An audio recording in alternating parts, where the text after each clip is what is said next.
Martin, what can I say? Welcome back to Celtic. For a bit of context, you've literally just arrived at the park. You're about to hold your first press conference. It's been a bit of a whirlwind 24 hours, I'm sure. What's your overriding emotion right now as we sit here? Wow, you're right, Gerry. It's really, there I was minding my own business away about 24 hours ago, and I got a call from Dermot. Said,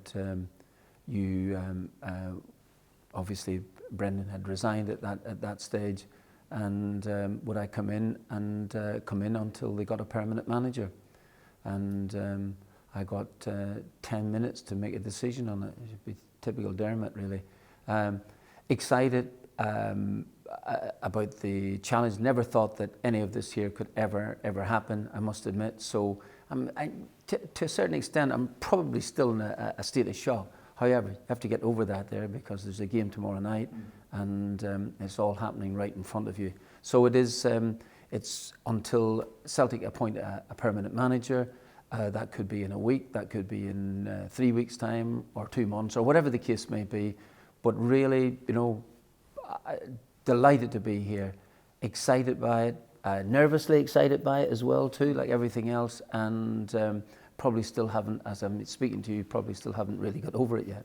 You've got a rich legacy at this football club, Martin. You wouldn't have said yes to coming back, even on an interim basis, if you didn't feel like you could help. So how do you feel like you can help? Well, it's an interesting thing. You talk about legacies, which doesn't bother me one jot, really. It's not. If you're really talking about a legacy, just look at the cup behind you and where the immortal Jock Stein stood. So everything else is like almost secondary in that sense. And until Celtic go and win the Champions League again, that will remain that. So in essence, that doesn't really bother me at all. It's coming in to try and maybe hold the fort, call it what you want, all those sort of phrases, I don't really know, but it's to do that there, just to maybe, and perhaps even for me, to get a bit of excitement back into my life again. I think that's probably the buzz for me. What does this football club mean to you? Obviously, you've won trophies as a manager, as everyone knows before, but the club runs deep with you, like a lot of Celtic supporters. It's in your blood. Well, it does, and I'm probably, you'll say to me, oh, I'm bored listening to this here, but I remember years and years ago when I was growing up, trying to become a professional footballer, or certainly thinking about it anyway. And my father said, "Have you ever got a mat to play for Celtic? Take it, son." Well, that never materialised, because the day that Celtic arrived to watch me playing for Distillery, I was really poor, so it never materialised. So I get the second best thing, if there's such a thing, as actually managing the football club. A great privilege, genuinely a great privilege for me to do it, and to have a bit of success along the way was obviously icing on the cake, so the coming back in terms of what you think it doesn't really bother me. It might only, as I say, might be for a short period of time, but it's really exciting. In normal circumstances, Martin, you'd want time to settle in, assess things, but of course the reality is you don't have time, because this week we've got a game against Falkirk tomorrow night, Rangers in a cup semi on Sunday. What will your message be to the players when you do get them together as a group? Okay, well, in normal circumstances, I wouldn't be here, let me put it this way. I think you'd be, Celtic would be in the search for a young, talented manager with a bit of a decent CV behind him, things like this here. But for me, yeah, it's exciting for me, but it's not, hopefully it's not really about me, because I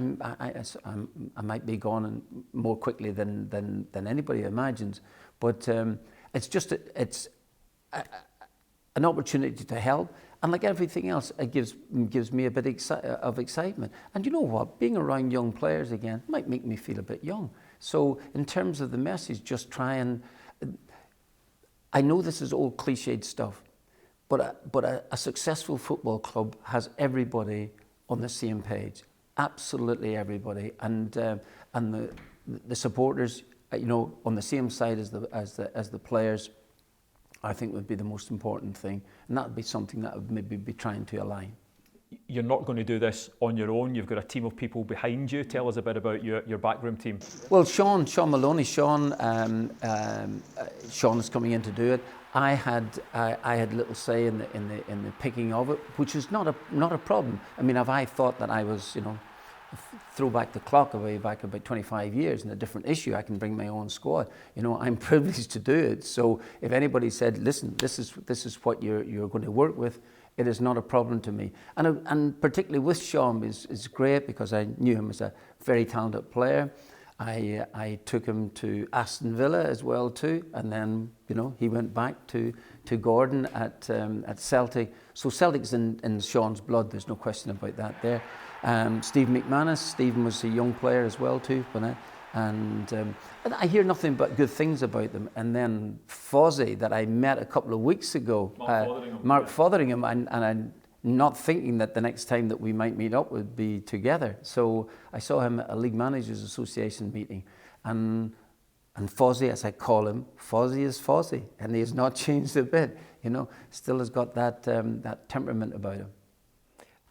Regardless of how any Celtic fan is feeling right now, Martin, there's no doubt that every one of them will give you a warm reception when you walk out and take your place in the dugout tomorrow night. Will that be a pinch me moment for you? Yeah, it probably will be. But I'm well aware that these things last for about 15 minutes at the end of it all. You have to win football games.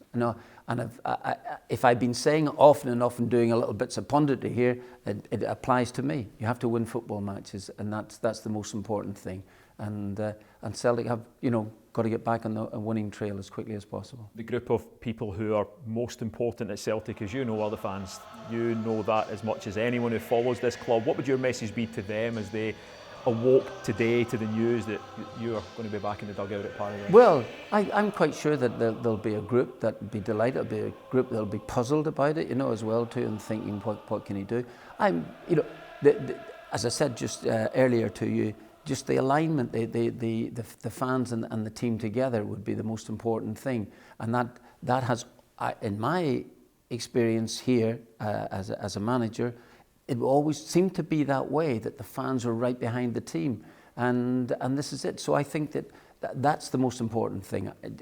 Forget about me, just fans and players just getting together and being as successful as they have been over the last 20 years. Well, Martin, welcome back and good luck. Thanks very much. Thank you very much indeed. I will need that.